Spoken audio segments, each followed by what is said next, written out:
Welcome back, everyone. My name is Alyxa with a Y, and welcome back to another episode of The Classics, where I review one of AFI's 100 greatest American films of all time each week.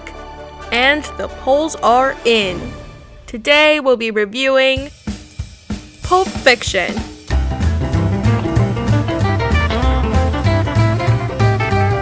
Pulp Fiction is a 1994 crime/drama film directed by Quentin Tarantino, starring several notable stars today: John Travolta, Samuel L. Jackson, Bruce Willis, Tim Roth, Uma Thurman, and even Quentin Tarantino himself. Per the IMDb, Pulp Fiction explores how the lives of two mob hitmen, Vincent and Jules, a boxer, Butch, a gangster and his wife, Marcellus and Mia Wallace, and a pair of diner bandits, who only go by their pet names Pumpkin and Honeybun, intertwine in four tales of violence and redemption. It was nominated for 7 Oscars and won 1 for the writing, which we'll get into in a bit. So the opening sequence, which lasted almost 5 minutes, is of Honey and Pumpkin planning to rob the diner that they're in. This immediately reminded me of the opening of Social Network, so I was like, oh, okay, well, I guess we're getting to know these characters. And then we did. And then we didn't see them again for another 2 hours. Anyway, after this, we're introduced to a new pair, the real main characters, the two mob hitmen, Vincent and Jules. They're on a job for their boss, Marcellus, whose face we don't see until Butch, a boxer Marcellus paid off to lose his boxing match, runs into him after he won, and impulsively decides to run him over. Between that, Marcellus goes out of town, I'm assuming with his side chick, and he gives Vincent the job to take his wife Mia out. This is a moral test of oneself, whether or not you can maintain loyalty. It's a lot, I know, and even more happens, but overall the film is a story told in a non-chronological way that eventually ties itself up at the end. So, what did I think of the film? I thought it was good.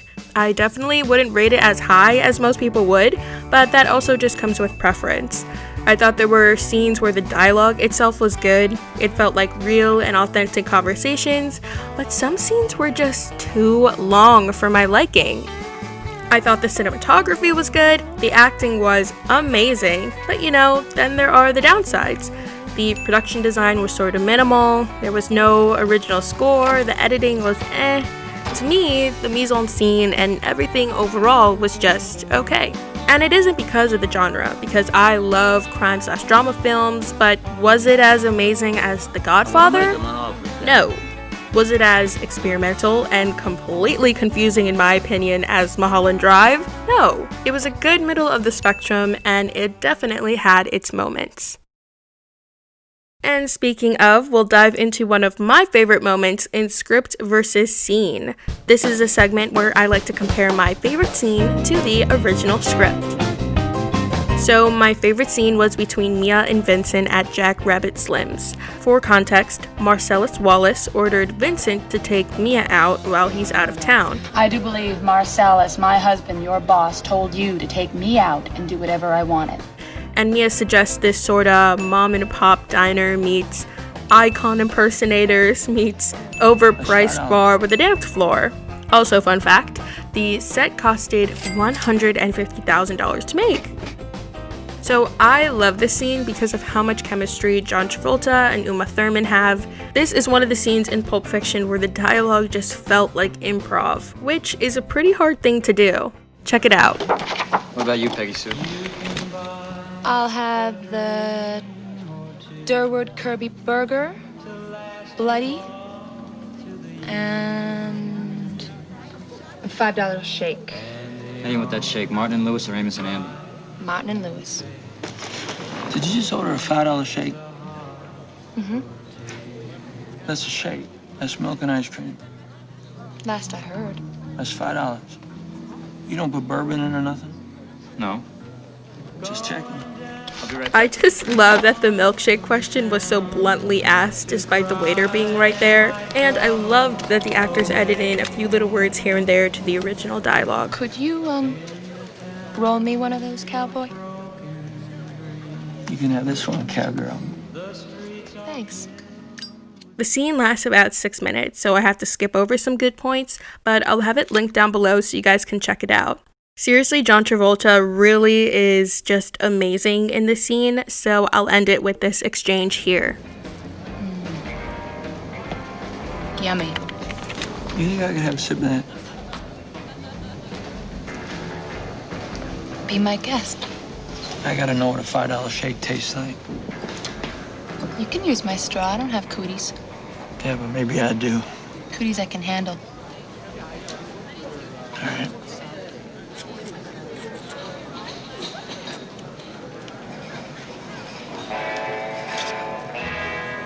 God damn, it's a pretty fucking good milkshake. Told you. I don't know if it's worth $5, but it's pretty fucking good. His delivery of that last line is just amazing. Speaking of John Travolta, that leads me into our last segment. Out of the 24 Academy categories, the 3 we'll be focusing on today obviously starts with the acting. John Travolta, Samuel L. Jackson, and Uma Thurman were all nominated for Best Actor/Supporting. Unfortunately, none won, but it is no doubt that the acting was the strongest element of Pulp Fiction. There's a scene that was a close second to being my favorite, and that was between Butch and Fabian, the boxer and his girlfriend, I believe, played by Bruce Willis and Maria de Medeiros. What happened to my Honda? Their dynamic is just as good as John's and Uma's.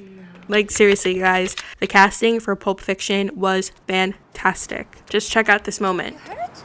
No, I might have broken my nose. It's no biggie. Come on, hop on. Baby, please, honey, we gotta hit the fucking road. Get on. I'm sorry. Come here. I'm sorry.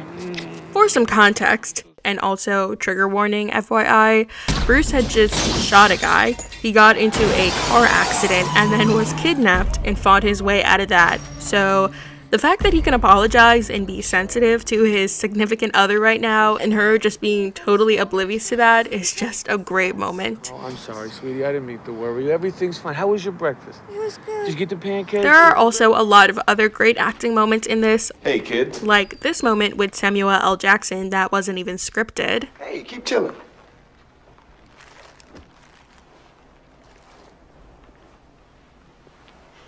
So because of the acting, I'd definitely recommend you guys to watch this film. But of course, these actors wouldn't have the material to be as good as they were without the writing, which is the second Academy category. This is a tasty burger. The writing is credited twice in this film, once with Quentin Tarantino and Roger Avery at the beginning, but then shows up again during the ending credits, only crediting Quentin along with directing. Regardless, both of them won the Oscar for Best Writing, along with a Golden Globe and a BAFTA win. So to me, the writing in this film is like a love-hate relationship. The tone of it is excellent because of just how authentic the dialogue is, but I really feel like some scenes were so much longer than they needed to be. Or is that just my 21st century time span? I also just want to say that I thought so many of the characters were going to die when they didn't, and I actually had a hard time guessing what was going to come next, so I have to give him props for that. So there are 4 segments in the film: Vincent Vega and Marcellus Wallace's wife, the Gold Watch, the Bonnie situation, and the diner. This is where Tarantino's non-linear storytelling comes into play, but it isn't until the Bonnie situation where we revisit past scenes and we realize the story is told non-chronologically. Everything then ties up in the diner segment where Pumpkin and Honey Bun and Vincent and Jules end up in the same place. So my only thing was that during the Gold Watch segment, when Butch and Fabian were talking, You know what I'm gonna have for breakfast? What, liver pie? she goes on for like a whole minute about what she wants to indulge in at breakfast. Cakes with maple syrup, eggs over easy, and 5 sausages. So when the diner segment started, which is around breakfast time, Garçon, coffee. I thought we'd see all of them. This was my thought process. Jules and Vincent's mob job started around 7:30 a.m. 7:22 in the a.m. No, ain't quite time yet. And then they got to Jimmy's house a little after 8:15, see the clock, Then they only had an hour and a half to clean the car before Jimmy's wife came home. Comes home from work in about an hour and a half. And then after that was all done, Want to see a cab? they took, let's just say, a 20-minute cab to a diner, so it's around 10 a.m. When we see them in the diner, they already have most of their food, so to order and get in maybe was another 20 minutes, so let's just say right now it's about 10:20. And so, because of that, back to Butch and Fabian, their train wasn't leaving until 11. What time does our train arrive? 11. So, with all that talk about breakfast, I really thought that they would have been at the diner too, but see, that would have been chronologically incorrect because, spoiler, Butch shoots Vincent before him and Fabian left for their 11 o'clock train. Now, back to waiting for characters to die. The reason why I was waiting for Honey to shoot Jules was because of the fact that Butch shot Vincent and he was at Butch's home alone, meaning that his partner Jules A either died or B retired. And so the last sequence proved to be the latter point. You really thinking about quitting? The life? Yeah. Most definitely. Fuck. But there were just so many justifications as to why Jules would have actually died, because in the third segment we cut back to Jules reciting that Bible verse Send furious anger. with a never before seen guy in the bathroom with a shotgun. So I was like, okay, that's why Vincent was alone at Butch's place, because it was here that Jules has died. But then he didn't. And so when they were at the diner and Honey had a gun to his head, I was like, okay, that's why Vincent was alone at Butch's place, because it was here that Jules died. But then he didn't. But Vincent did. Nonetheless, this obviously was an amazing script and amazing writing. So after confusing you, let's move on to our last Academy category, which is the directing. This is one of the first aspects of the film I thought was great, and that's because of the long one takes throughout the film and the blocking. I was first amazed by Jules and Vincent's conversation on their way to their job's apartment, both in the car and then just walking through the apartment building. Yes, this goes hand in hand with great acting, but walking through the apartment scene is about a 4-minute long take, so it was really only made possible because of the great blocking and direction.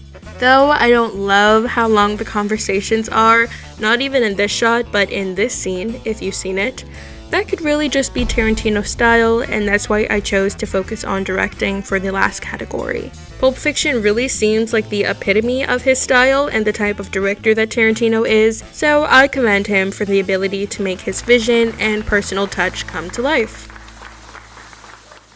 So to answer the question, is Pulp Fiction Tarantino's worst movie? Definitely not, but would I say that this is a 5 out of 5 star movie as all the film bros would die and testify for? No. It just seemed to be a snapshot in a couple of people's lives with a couple of jump scares, unexpected turns. I mean, the ending was the only wow, that's a really great moment, but it didn't leave me as speechless as the ending of Whiplash did. Now, I'm not saying it's a bad movie, because the writing, the acting especially, and the directing obviously were really good, but I'd only really watch it again by accident. Anyway, I hope you guys enjoyed today's video. If you want to say in what movies I get to review next, make sure to follow my Twitter to stay updated on the polls I post once a week. You can also follow my Letterboxd to get a little sneak peek, maybe, of the videos I'll be posting soon.